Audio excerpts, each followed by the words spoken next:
Welcome to Implicating the Real. Today's show is part 2 of the conversation began in the previous episode. Let's get right into it. Hope you enjoy. Again, this is like, I have just about everything highlighted, so if there's like something, if we're at a spot and you guys want to read it, it'll just prevent me from like reading everything. Michael, if you highlight the whole book, then the highlights don't work anymore.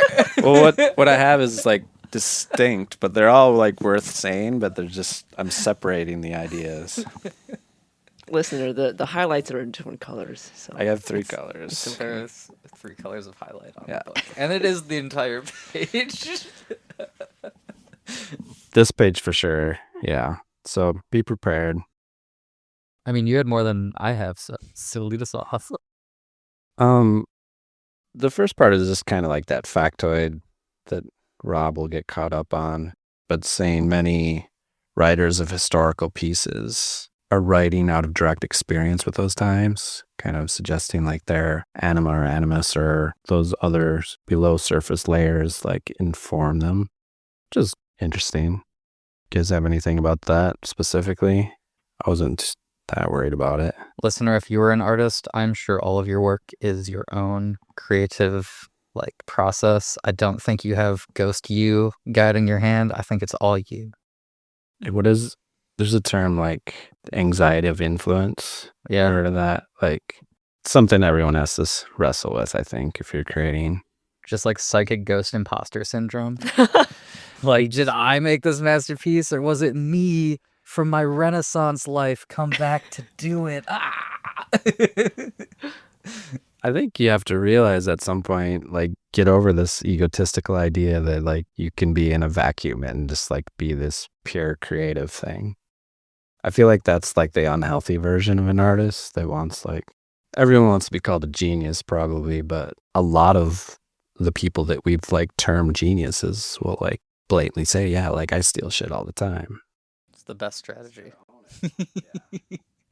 Genius at theft. Okay, I'm just going to start reading something.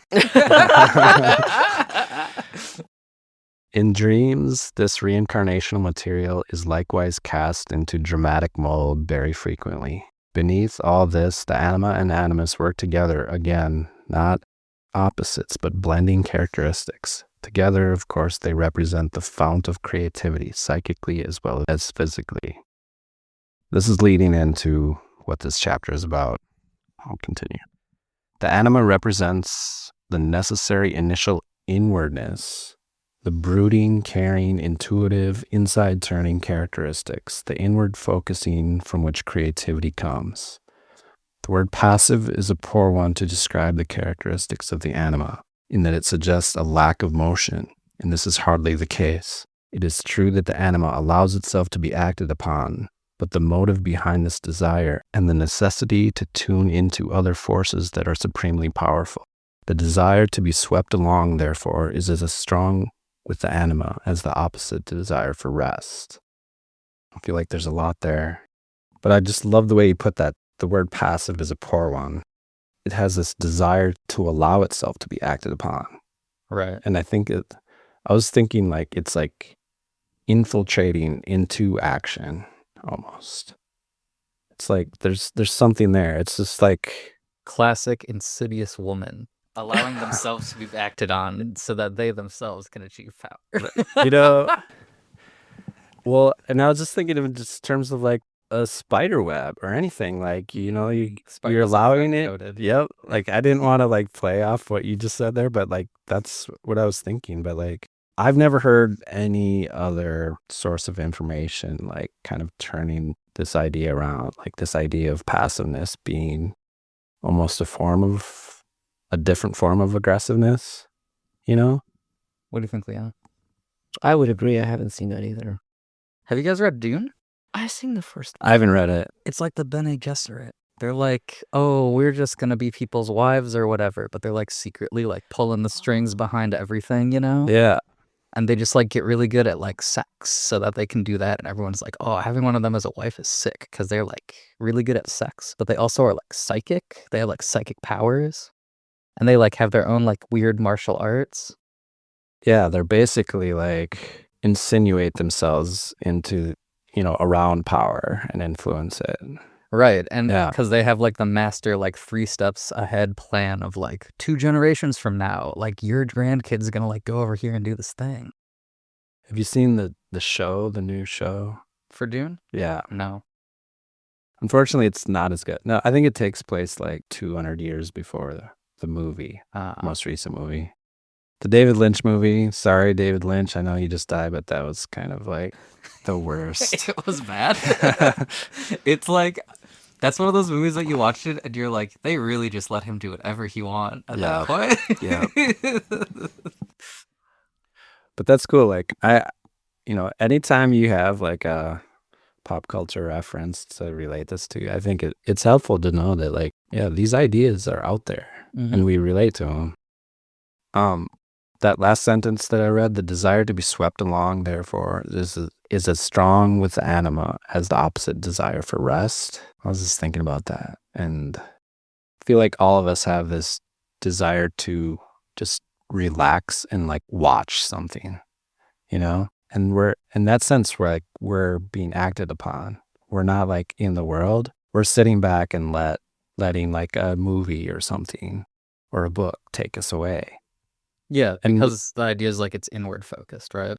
Yeah, and I don't think we think of that. I mean, we can call that passive, but like I don't think we think of that in derogatory terms, like that's like a negative thing.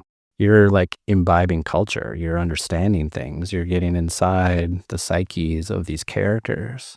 So for the context with the Jungian connection, he's got like his sort of words for like the 2 different like masculine and feminine ones from like what I was researching is it's like the anima / feminine is eros, and then like the animus like masculine is it logos?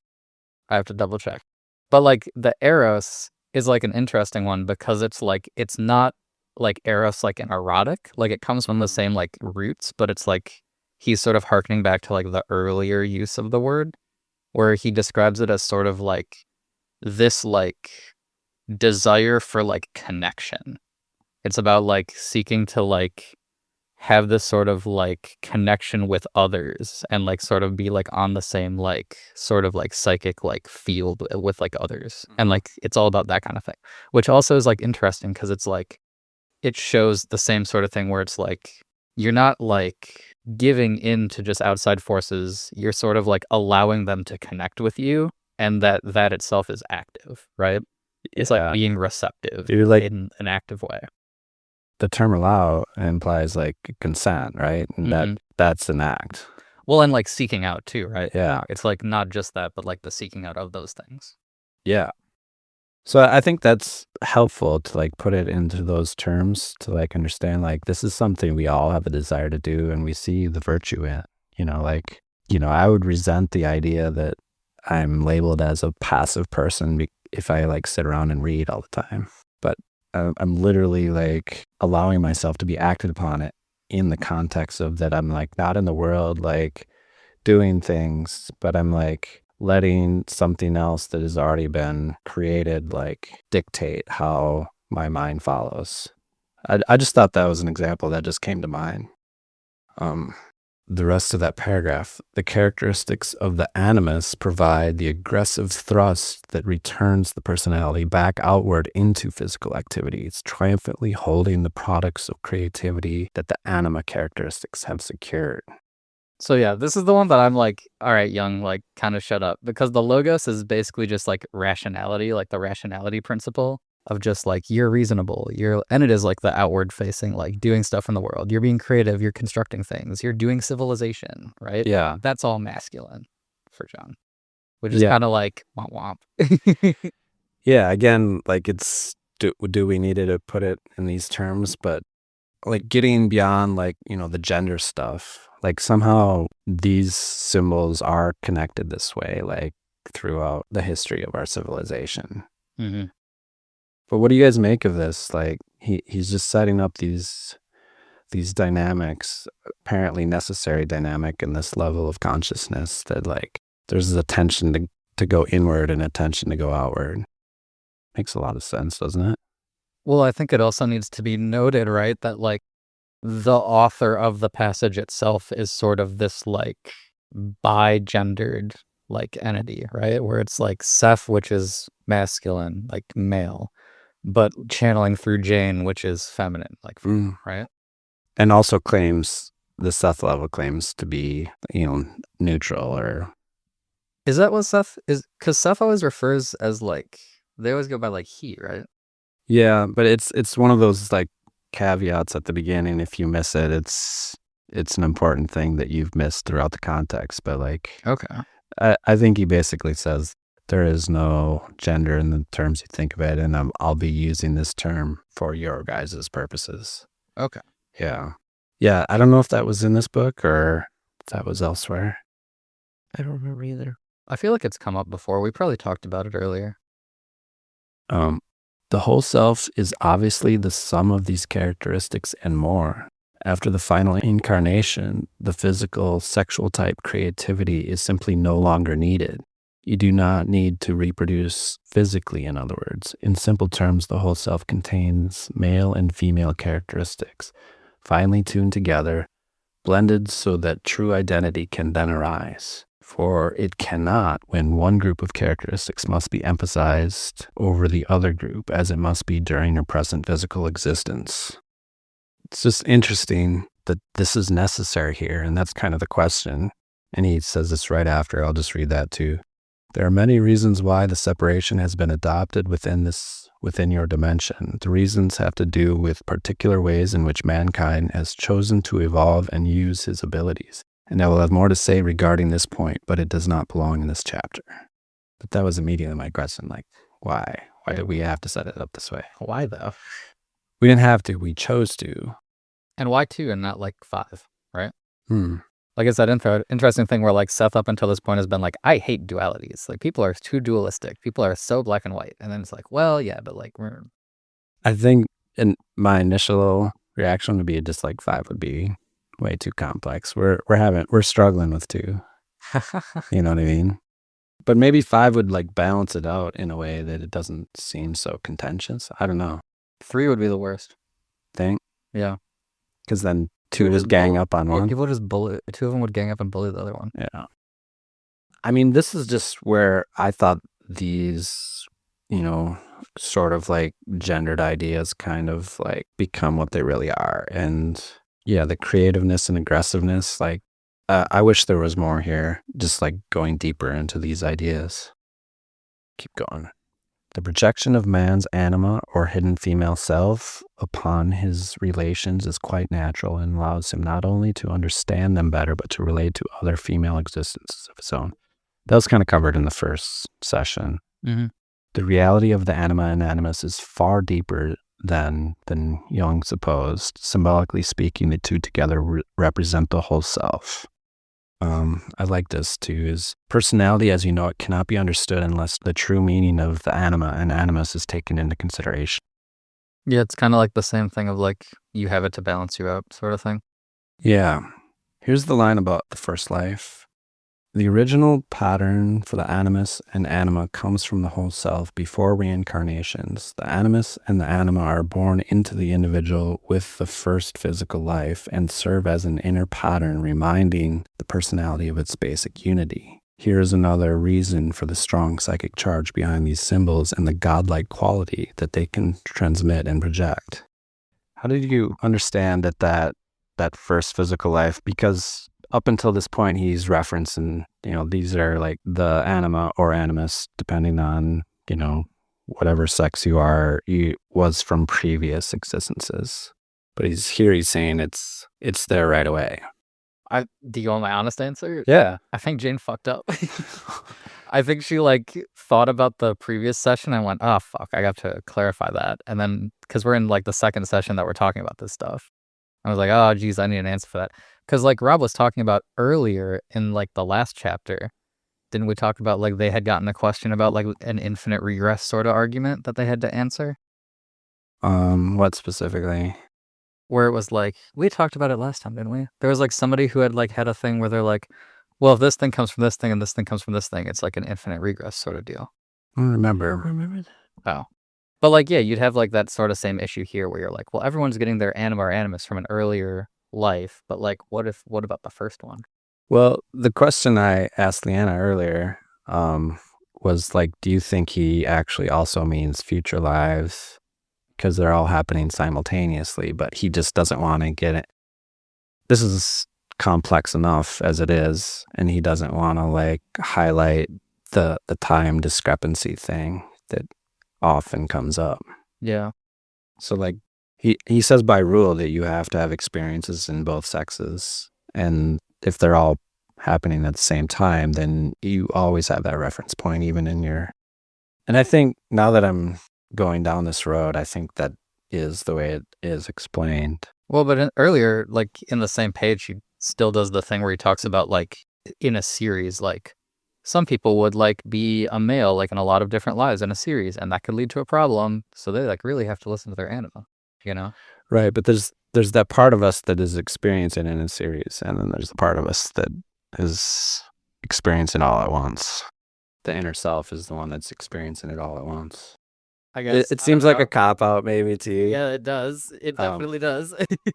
I don't know, like maybe I don't know like how helpful it would have been, or like we've been reading this book for a while now, so it's hard to remember what we've covered, but like how much have like the timelessness did we get into, do you think? Oh, the early episodes, we talked about it a lot. Yeah, so that makes me, again, you're free to call it a cop out, but that makes me think like, that foundation is there, and we have to bring that to bear on what we're reading here. True, yeah. Not to bash on Jane too much, but I do have something at the top of this page that I thought was kind of funny. Yeah. Because it's like a really fun turn of phrase. It says, the true unconscious is not unconscious. Instead, it is so profoundly and unutteringly conscious that it bubbles over. The life that you know is simply one of the many areas in which it is conscious. Which is like, that's a really nice poetic phrase, right? That's kind of getting to what we were just talking about, I think. But like the one thing where it's like the true unconscious is not unconscious. It's like, that's not why it's called the unconscious, though. It's because you're not conscious of it, not because it's not conscious, right? Yeah, but I feel like this point doesn't get said a lot in like Freud or Jung or any of the depth psychology. Like do you get that understanding from, from psychology, Yeah. culture psychology? Yeah, like the bubbling over effect of like, that's why like stuff comes up as like an issue that you have to deal with, is because like there's some problem that's become like so problematic that it like spills over, right? Like that's the whole idea. Yeah, and I think I just don't ever remember it being emphasized as, like Seth will say, like what we think of as the unconscious is profoundly more conscious than we are. Mm-hmm. And that this bubbling over, he's referring to the life that you know is simply one of many areas in which it is conscious. Like that's that part that is conscious of all this timeless part, Right. And like we talked about too with like the dreaming self, right? Where there's like that sort of like path through which you like access it. And there's like that sort of like intermediary like psyche that's happening there. Yeah, like when we sleep and dream, we kind of, I don't want to say regress, but we kind of retreat back into the deeper parts of ourself and that are connected with that timeless part. Right. And which, I mean, theoretically you could also access through like trance or meditation, I believe. You don't have to be asleep probably. Before that, the male yearns toward the anima because it represents to the deep unconscious those other characteristics of the whole self that on the one hand lie latent and that on the other hand struggle for release. The tension between the two leads him to temper aggressiveness with creativity, or to use aggressiveness creatively.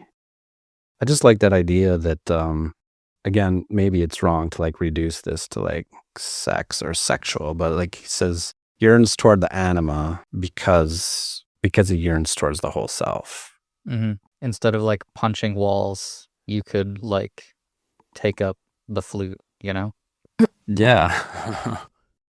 I don't know. Like there's a lot of thorny stuff to be probably like written about how these things manifest in the ways that are more like sexualized and gendered. Well, but like I feel like there's like very obvious examples of it in our society, right? Like people always talk about like examples of you have somebody do an art program where they go into like a prison and just like do something with like some of the prisoners, and like how like creative and how it like opens up so much of like their personality that they just never feel comfortable showing, right? Because they're in such like a violent environment where like they feel like they need to project like the like highest level of like masculine like danger at all times. Joe, are you saying that prisoners are male? That's sexist. Here's one of those things that's like actually difficult to talk about, right? When it comes to the gender thing.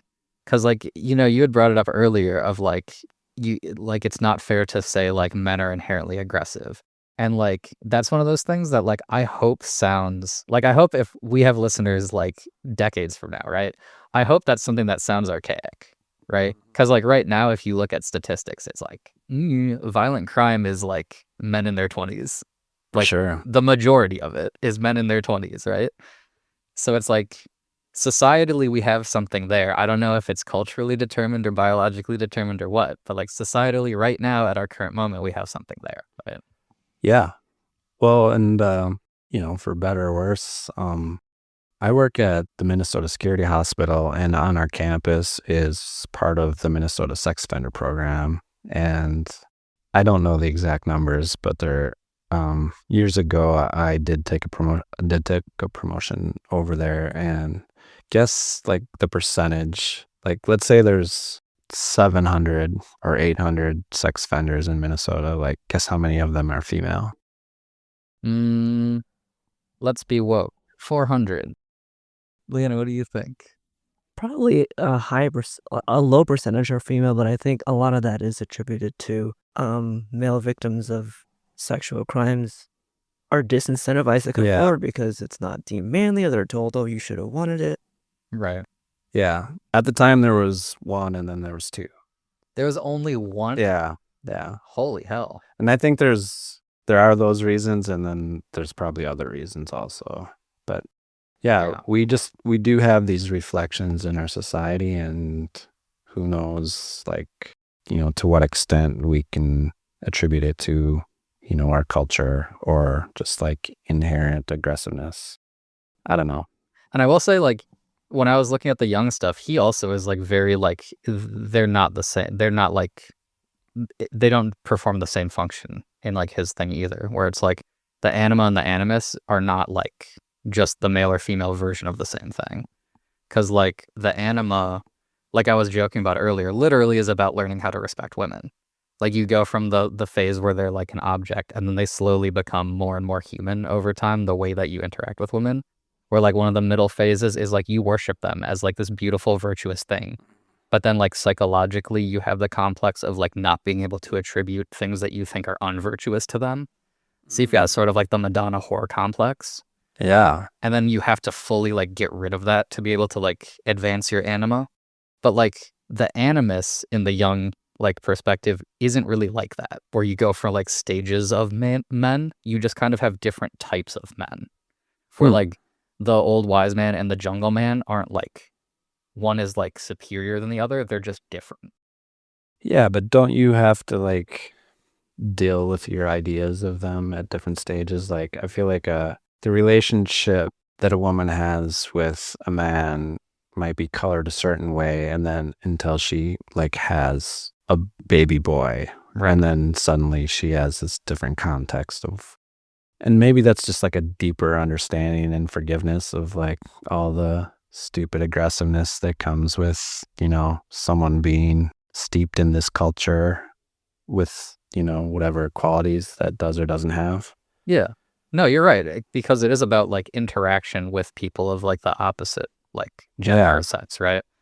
And it's like learning about different types of maleness and how to interact with them, sort of. But it just kind of like spreads out to be like a multiplicity, you know? Yeah. And I wonder if the reason that there's that like dimorphism, right, in terms of like how these are theorized, has to do with the fact that there are so many men who their fundamental issue isn't they can't relate to a certain type of woman, as opposed to they just literally can't relate to any of them, kind of thing. What do you mean? Well, because like with the animus, it's like there are these different versions of like what a man could be like what type of man they could be. Yeah. And it's like learning to relate to different versions of that. And like if you're good at the one, you might not be good at the other, but there are some men that fit into any of the categories, right? Yeah. But like for the male thing, there's just no woman that fits like some of the categories because it's just the fully idealized version of what a woman ought to be, you know? So it's like the man's just off the mark until he like fully advances it. Yeah.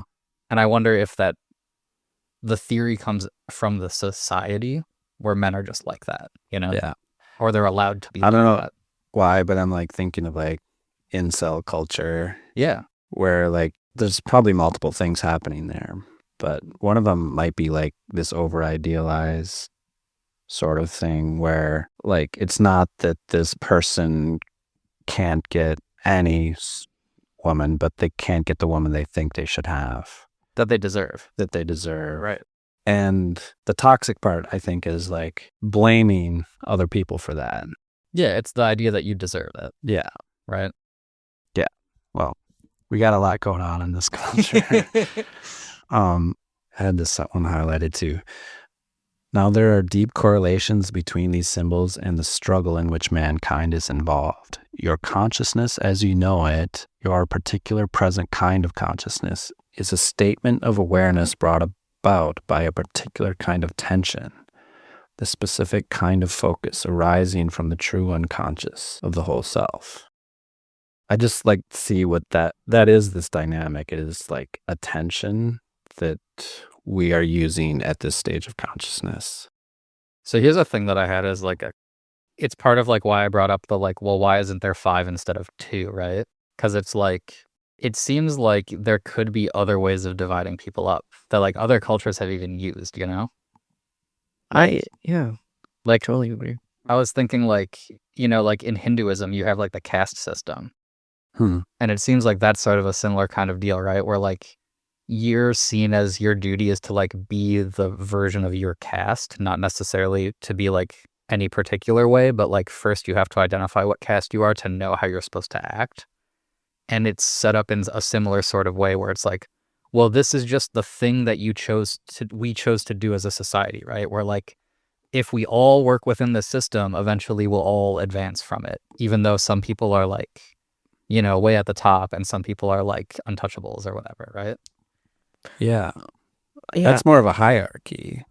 Well, I mean, I just think a hierarchy inherently has a different dynamic than even distorting this to a system of opposites, you know? right. yeah. It all feels really subjective sometimes, especially when Seth was saying like, well, you as an entity don't have a sex because you don't have to physically reproduce. And when he says that, I'm like, who even said that sexual reproduction is the only way? Because Yeah. viruses and bacteria, and then you have some species of animals that basically can do like virgin births and they don't need a male at all. But even like bacteria, that there is no sexual dimorphism. It's just mitosis. Right. So who even said that that's even a valid thing? So in that sense, it seems like having any distinction, two distinctions, is really subjective. And when you guys were joking earlier about like, what would it be like to have 3 sexes or 5? Like we as a global society somehow just have this binary. But then when I think of how, I don't know if I'm going to be able to articulate this very well. When I think about how, like, Seth says, we have to incarnate as both sexes, I'm like, okay. But then each sex in our particular society tends to be focused on certain aspects, which, you guys know I disagree with. But why are we not required to incarnate as every race? Right. Because each race has its own focuses too. Like a lot of Asian cultures focus a lot on family orientation or the good of the society overall, as opposed to the Western, especially the very American focus of individuality. Where my Chinese culture, it's like wealth travels up. You take care of your family. You don't really move out when you're 18. You stay with the family. Grandma takes care of the child. It's very much family focused. And I know that some other Asian cultures are like really focused on the individual contributing to the greater society. But like in America, it's like, you go out and get your own. Why is that not a focus? Why do we not refer to people as pronouns that inherently also contain their culture. Mhm. Like, my pronouns are she, her, and you would assume, okay, she's biologically female. Why do my pronouns not also contain my race? Like, why is this human probable Earth like that, where we're not like, oh, he's white by pronoun, like you could tell. Right. So, and that's why I'm like, but then what the last quote you just read, Michael, where he basically says like, these are the things that this particular tension, like this spectrum of aggressiveness versus creativeness, is what you guys chose to focus on because, and I think Seth would say like, obviously entities are not devised like divided rather along these arbitrary specifications of like aggressiveness or creativeness. Why not like individuality versus family focused? Mm-hmm. Yeah. Those are all good points. And I think especially what you're saying about like when he said you do not need to reproduce physically, in other words, that was like probably my biggest criticism of the session too. Where like it just didn't seem like that was ever the point. Like no one was asking that question. yeah. Yeah. Right. So reading this, part of me wonders how much of this particular presentation of this information is couched within the context of the 70s, where maybe he had to write it this way because he knew, like back then, this division of sexes is really prominent and really important. And to, like, you know, if you were to deliver this in the year 2050, it would have been completely different and a lot more like woke. Yeah. No, that was the thing that I'm glad that you brought that up because that I think that you articulated it in a really good way, right? That there's this weird issue of like, at the same time that you're trying to address the issue, you're also like in a some way like reifying it, you know, like you're acknowledging it because you're trying to do something about it. Because like I think the message Seth is saying is good, where it's like fundamentally, spiritually, you're not like it doesn't matter. Right. But it's like the fact that you're doing it in the language of like the 70s, like makes it feel like it's obligatory still, you know, even though it doesn't matter, it's obligatory, you know? Yeah. We said this at the beginning, we're gonna trip up on this and it's gonna be problematic because it's just like he's getting into this, how this tension is just really existential. It's like informs the entire framework of this sort of reality, this, you know, this inwardness and outwardness. And I'm planning on reading about the creative dilemmas here in a little bit. But like the fact that it's genderized and we just have to like sort through all this thorniness. Like, I wonder to what extent that was part of the intention of choosing this path, is to like sort through this. Like to a large extent, what it is like this like continual recognition of like equality, right? Like that's what we all feel and get frustrated with. And when we see manifestations of inequality in this way and just presenting just like academic ideas that are genderized, then it just triggers all these feelings of like, well, why do they get this and I get this? Or even not even just inequality of just like a lack of like creative like space, right? A lack of the ability to like you were saying, like have other kinds of pronouns involved that could like identify with other things. Cause like theoretically, we talked about this at the beginning, right? With like marking gender as separate from sex. Like theoretically, you could have a gender concept, like a gender-like concept that is completely divorced from any sexual like characteristic. It could be based on race. It could be based on other like height. It could be based off of like anything. Well, yeah, I was going to take that in the other direction. Instead of like having pronouns that provide like other contexts, like why don't we have like completely neutral pronouns? Like, why does a pronoun have to like tell anything about you? Well, that's what we were talking, like, that's what I was saying earlier, right? With like the idea of like, you can have a monoculture where we all are like they, them, because it doesn't matter. Or you could have the other like cosmopolitan culture where everyone has their own pronoun, right? And it's all individual. And they'd like functionally both be like very like, which is egalitarian, but it's like very different solutions, you know? It's a name. Yeah, right. Because you when you keep dividing it, everyone is distinct in a different micro sort of way, and like you never stop dividing until everyone has their own name. Yeah. Maybe that's the solution, do it with all pronouns and only ever refer to people by their name.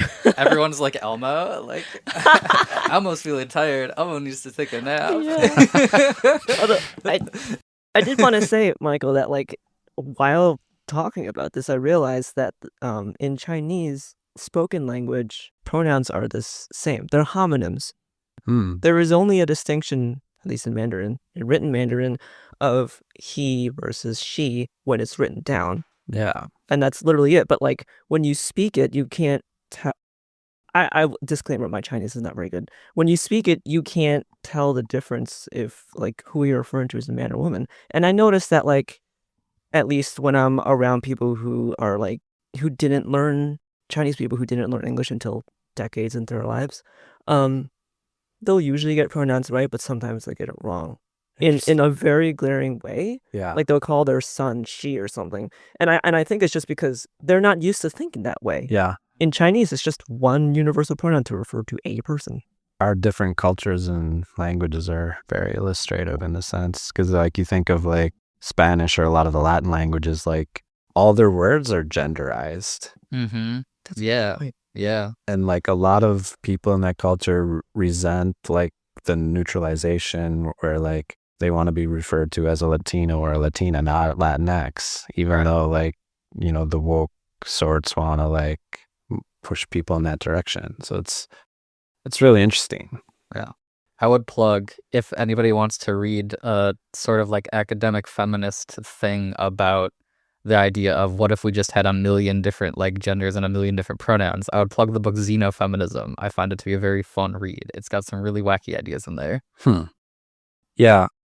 As a writer, I find it frustrating just on that sense, you know, like putting all like equality talk aside, like just being able to like use a singular version of they, them would be great. If we could have just settled on something in these last 10 years, like I feel like we kind of missed the boat. Bring back thou. There's a lot of propositions. Was it like zim? I don't know. Yeah, Zzer. Zim. This next paragraph, I think, gets into some of these things we're talking about. Your reality exists in a particular area of activity in which aggressive qualities, thrusting outward characteristics are supremely necessary to prevent a falling back into the infinite possibilities from which you have only lately emerged.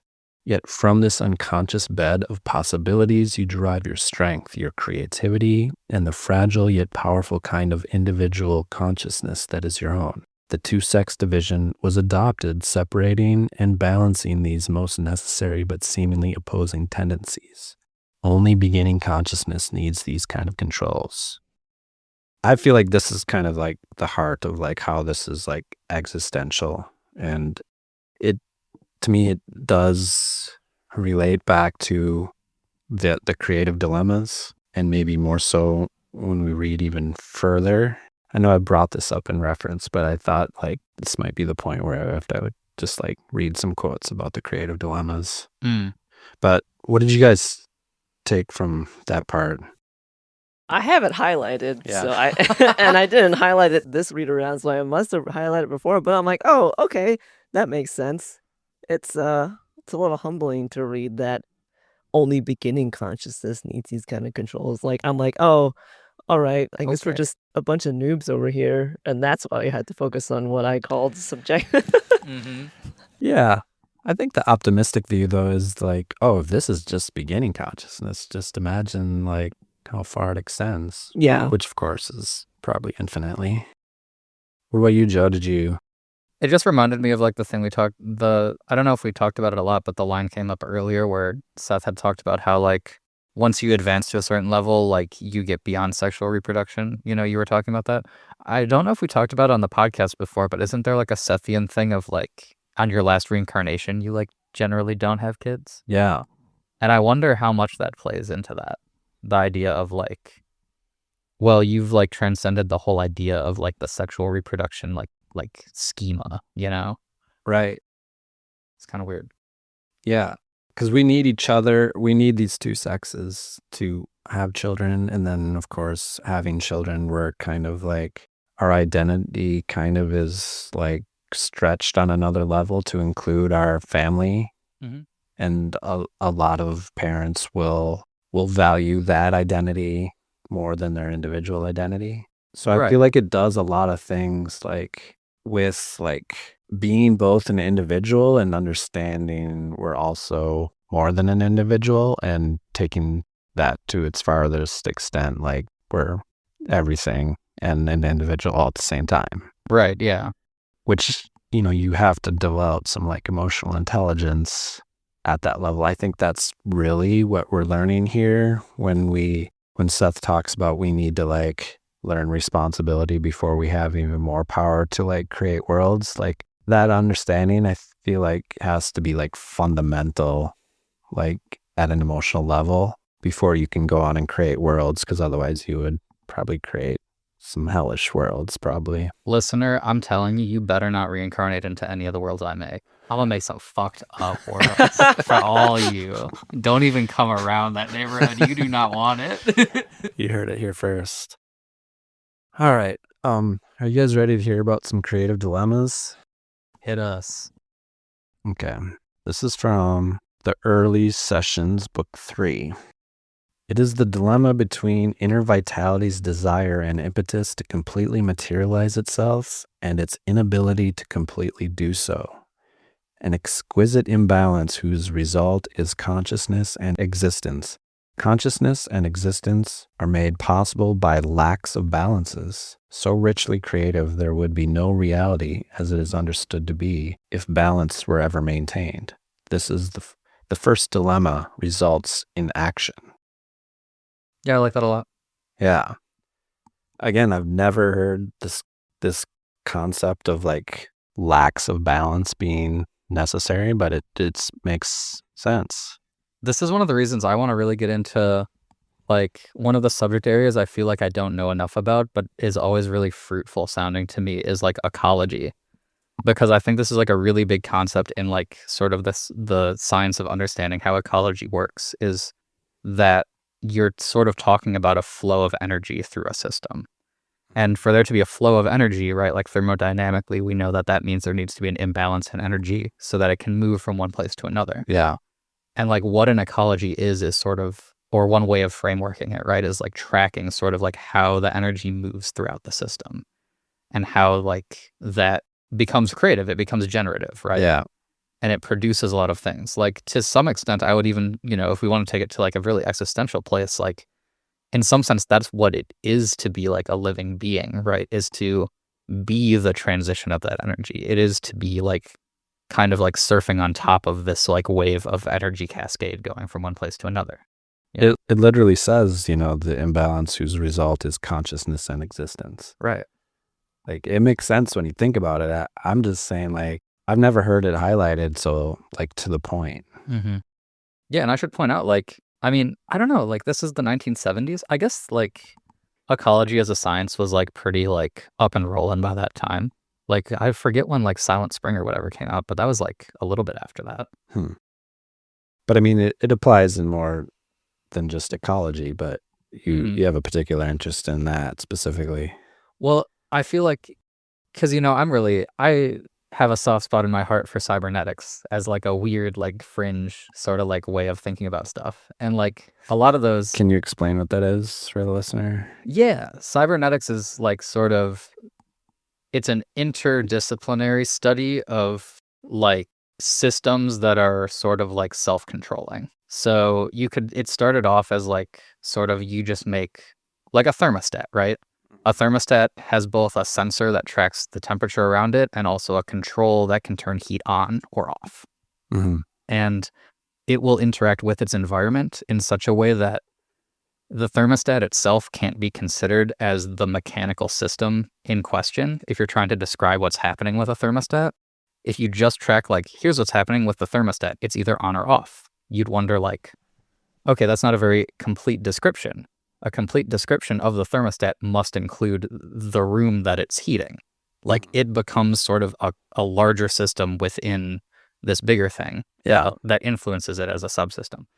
But the implications of that are that if you take it sort of out of the mechanical realm and you consider it as more of a sort of like mathematical theory model type thing, you can see that there are like really interesting ways of using it in other sciences. And like one of the biggest sciences that really jumps off from a lot of the cybernetic ideas is like ecology. Like you start seeing the interplay of like large systems that are in themselves can't be considered besides considering like their subsystems and also the systems that they are subsystems for. I think this is very Sethian. Elsewhere, he kind of really or very acutely like repeats that there are no closed systems. And I think that's that same concept. Like correct me if I'm wrong, but you're almost saying like that this avenue of looking at things is always trying to look at the larger context and how that's influencing the subsystem. Right. Yeah. Yeah. And how like you can have very interesting patterns of behavior can result from this kind of thing where like even just having a couple feedback loops inside of some kind of system can create like wildly variant behavior when you didn't have feedback loops. Yeah. I think it's just important just to recognize that there are no closed systems. Like, even if you don't, we were talking earlier about the weather, but like, even if you don't have the capacity to completely get a handle on it, you understand that, none of these things are operating in a vacuum, and that's why we don't have like neat understandings of some things. Mm-hmm. There's a couple more dilemma quotes here. Any change would seem to threaten identity. It is, however, a mistaken notion that identity is dependent upon stability. Identity, because of its characteristics, will continually seek stability while stability is impossible. And this is our second dilemma. It is this dilemma precisely between identity's constant attempts to maintain stability and action's inherent drive for change that results in the imbalance, the exquisite creative byproduct that is consciousness of self. We have a series of creative strains. Identity must seek stability, while action must seek change. Yet identity could not exist without change, without action, for it is the result of action and not apart from it, but a part of it. Kind of redundant there. Consciousness of self is not the same thing as consciousness of ego self. Consciousness of self is still consciousness directly connected with action. So these dilemmas the theme is like this attempt to do something impossible, I feel like, which is why it's called a dilemma. Mm-hmm. This one's about identity. But I think these relate when we're talking about like this sort of like tension that's created and this aggressive like outward.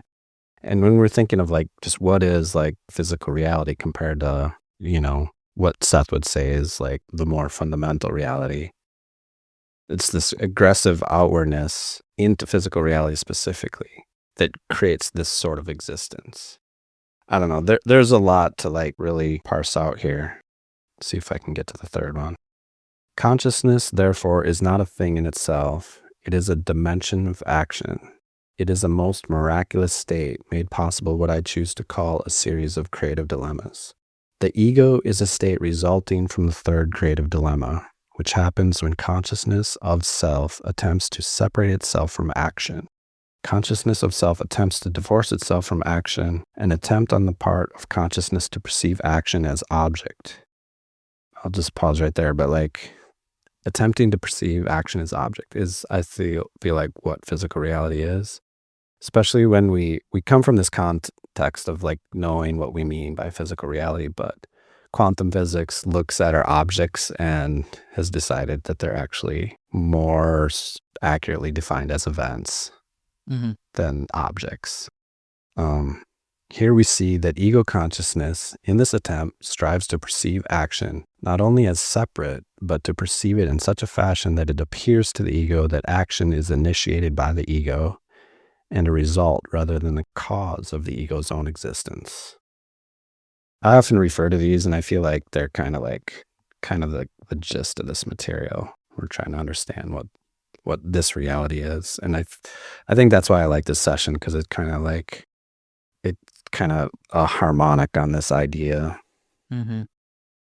Sorry to just throw that at you. I feel like they're a little bit like this is something you want to like read and chew on, but just for the listener, I've felt like I've referenced these creative dilemmas too many times without like just giving the quote. So yeah, the second one's easy enough to chew on, right? It sort of follows from the first one. Yeah, they're all kind of related in a way. The third one starts doing a little more like definitional work, right? Where it's like, well, this is what an ego is, and like this is what this is. Yeah, and if I remember correctly, he does a lot of defining on what action is. Right. before that. Yeah. Because that's a very active term in what's going on. Yeah. Yeah. So back to the book, there is also a natural tension then between sexes that is based on far deeper causes than physical ones. Am I right, brother? The tension results from the nature of your consciousness that arises from the anima, but depends for its continuation upon the aggressiveness of the animus. I think that's just related to what we've been talking about. I have to some extent explained the fascination that one has for the other as resulting from inner knowledge of the whole self that strives to attain true identity as it struggles to combine and fulfill the seemingly opposite tendencies that are a part of it. And that's an important note. I don't know if we've said this up until this point, but like it seems reading through this again that the impression is each person has an animus and an anima, regardless of what your sex is. Yeah. So it's not like the Jungian thing where it's like it's the opposite of what you are. It's you have both of them and they're both in tension inside you. You have two wolves inside of you. Yeah. And I like this idea too, that like all of our striving and even our frustrations and in all of these, conflicts our culture has around gender and stuff. But like the striving it boils down to we're all striving for this true self, when we're frustrated with how gender is expressed in our culture. Like, I feel like at the core of all of our frustrations is like the striving for the true self, which is that whole, that both of these things are there. Yeah. But it's a cool idea for an existence, I think, is like to separate this wholeness and to like kind of lead you down like the delusion of understanding just one or the other in an imbalance, and then to come back to it. We were floating balls of light, and we were like, let's go out and play. And then everyone's like, well, let's do shirts and skins. And then this is where we ended up. Yeah. I think about that with the creative dilemmas specifically the third one, where the ego tries to do this impossible thing. So the outer ego. And I think Seth says this is like the stage we are at or we're going through, that like we've taken on this impossible task and now we have to realize it's impossible. We've gotten all these experiences from it and now we have to bridge back to the inner self. Yeah, there was a thing about that, right? Was there? Yeah, I think it's right here. At the end of the reincarnational cycle, the whole self is far more developed than it was before. It has realized and experienced itself in a dimension of reality unknown to it earlier, and in doing so has, of course, increased its being. It is not a matter then of the whole self splitting in half and then simply returning to itself.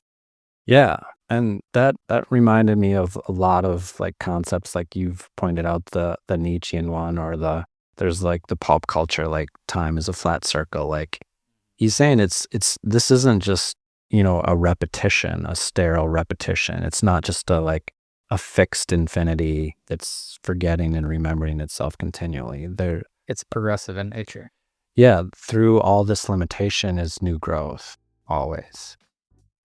Maybe we could just stop there, because I feel like these last couple paragraphs are more related to the next session, where it's like all about conception and stuff. The next one's wild. Yeah. The next one's so weird, dude.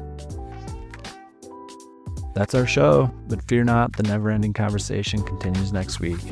If you're enjoying the show, please be so kind as to subscribe, like, rate, and review, and if you're feeling frisky, tell a friend. Contact us at implicatingthereal@gmail.com. You can support the show at patreon.com/implicatingthereal. We are doing our best, but whatever support you can lend helps us appreciably. We are not affiliated with the publishers or proprietors, but we encourage you to get the books. You can follow along as we endeavor to dive deep into the Sethian worldview, and there's really nothing like cultivating your own relationship with the material. Until next week, we wish you a fun good evening.